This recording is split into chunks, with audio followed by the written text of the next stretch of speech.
নমস্কাৰ মই ৰুফান হুছেইন মই আজি খুব ইম্পৰ্টেন্ট টপিক এটাতে ভিডিঅ' বনাইছো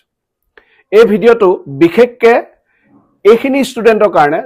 যি কিজনে এবাৰ হাই সেকেন্ডাৰী দিছে তে বহুত ষ্টুডেন্ট এনেকুৱা আছে লৰা হক ছোৱালী হক তেখেতসকলে হাই সেকেন্ডাৰী দিয়াৰ পিছত হিয়তি ভাবিব নোৱাৰে যে আমি কোনটো কোৰ্স কৰিলে আমাৰ ফিউচাৰ ব্ৰাইট হ'ব সো এই কাৰণে এই ভিডিঅ'টো মই তেখেতসকলৰ কাৰণে বনাইছো যে এনেকুৱা দুটামান কোৰ্স আছে যে আপোনালোকে কৰিলে ফিউচাৰত বহুত কামত আহিব আৰু গভৰ্নমেন্ট সেক্টৰ হক লাগিলে প্ৰাইভেট হক সবতে কাম পাব তে কোনকিটা কোৰ্স আহক মই দেখাই আছো হেল্ল ফ্ৰেন্ডস আজি আমি আহিছো ৰূপহী ইনষ্টিটিউট অফ পেৰামেডিকেল টেকনলজি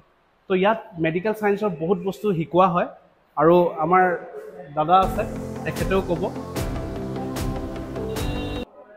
নমস্কাৰ মোৰ নাম মোহাম্মদ আসলাম চৌধুৰী মই ৰূপহী ইনষ্টিটিউট অফ পেৰামেডিকেল টেকনলজিত এজ এ মেনেজিং ডিৰেক্টৰ হিচাপে কৰ্মৰত হৈ আছো আচ্ছা আপোনালোকৰ ইয়াত যে যি কোৰ্স আছে এই কোৰ্সখিনি কৰিলে কি বেনিফিটস হয় প্ৰথম কথা হ'ল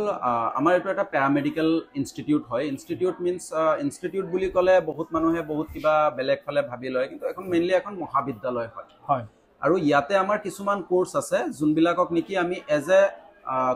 কম্পেয়াৰ কৰো ডিগ্ৰী কোৰ্স ডিগ্ৰীৰ লগত যেনেকৈ ধৰক আমাৰ যোনবিলাক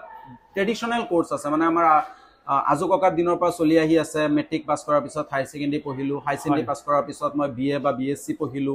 বা বিকম পঢ়িলো তাৰ পিছত মই কিবা এটা চাকৰিৰ কাৰণে বা এজ এ ডিগ্ৰী হোল্ডাৰ হিচাপে মই হলো কিন্তু হেতু আছিল আজিৰ পৰা 20 বছৰ 30 বছৰ আগৰ হেতু নিয়ম আছিল কিন্তু বৰ্তমান নিয়মটো হৈ গল এনেকুৱা যে আজিৰ যুগত কোনোবাই যদি বিএ পঢ়ে বিএ পাছ কৰাৰ পিছত হি এটা ডিগ্ৰী হোল্ডাৰ হে হল আৰু লগতে হি এজন নিবনুৱা হিচাপে হল কাৰণ আমাৰ অসম চৰকাৰ তথা ভাৰত চৰকাৰে নিবনুৱাৰ যোনটো সমস্যা সেই সমস্যাটো এতিয়ালৈকে সমাধান কৰিব পৰা নাই তাৰ কাৰণটো হ'ল যে বৃহৎ অংকত একোটা প্ৰত্যেক বছৰ বৃহৎ অংকত একটা ডিগ্ৰী হোল্ডাৰ ওলাই আহি আছে কিন্তু সেই হিচাপত চাকৰি নাই হেতু কাৰণে আমাৰ কিছুমান ব্যক্তিগত খণ্ড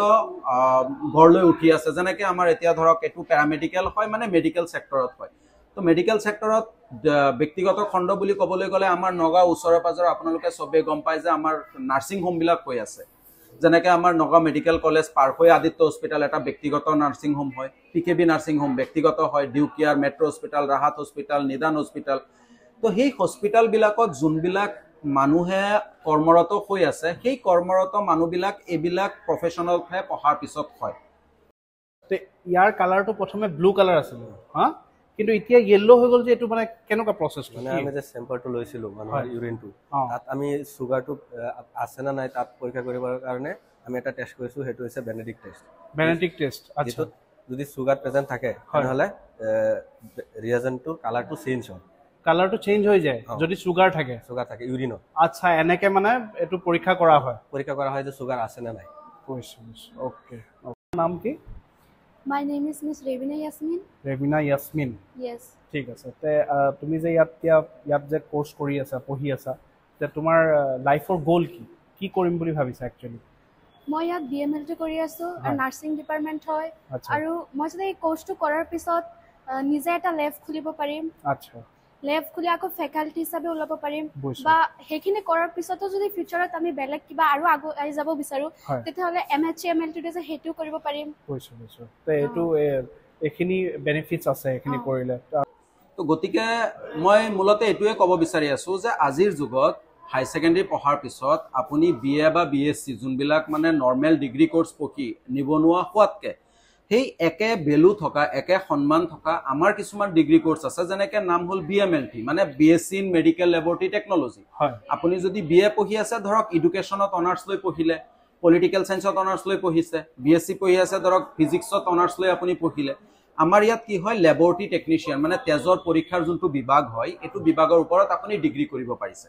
ইয়াৰ বেনিফিট কি হ'ব আপুনি পাছ কৰাৰ পিছত অসম চৰকাৰৰ ডিগ্ৰী থকা যোনবিলাক চাকৰি ওলাই যেনেকৈ 3rd গ্ৰেড 4th গ্ৰেডৰ পোষ্ট ওলাইছে আপুনি এপিএসসি ইউপিএসসি দিব বিচাৰি আছে বা ধৰক আপুনি টেটৰ চাকৰি কৰিব বিচাৰে তাৰ কাৰণে ধৰক আপোনাৰ বিএ বা বিএসসি কৰা থাকিব লাগে ঠিক তেনেকৈ আপুনি বিএমএলটি পঢ়িও অসম চৰকাৰৰ হেবিলাক চাকৰি কৰিব পাৰিব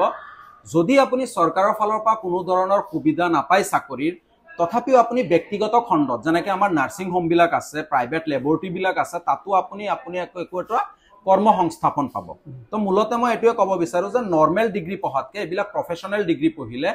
চৰকাৰী চাকৰি পোৱাৰ লগতে যদিও আপুনি চৰকাৰী চাকৰি নাপায়ো তথাপিও আপুনি ব্যক্তিগত খণ্ডত আপুনি কৰ্ম সংস্থাপন পাবলৈ এটা সুযোগ পাব। আমাৰ প্ৰিন্সিপাল ছাৰ আছে ইয়াতে, তেখেতে ক'ব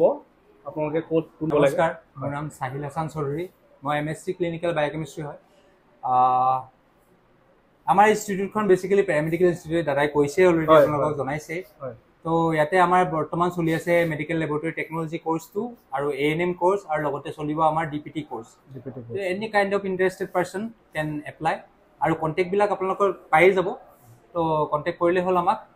আৰু ইয়াতে আপোনালোকে বহুত ফ্ৰেণ্ডলি এনভাইৰনমেণ্ট পাব, টিচাৰবোৰ বহুত ফ্ৰেণ্ডলি হয়। মোৰো ভাল লাগিছে আহি পেলাই, খুব ভাল লাগিছে,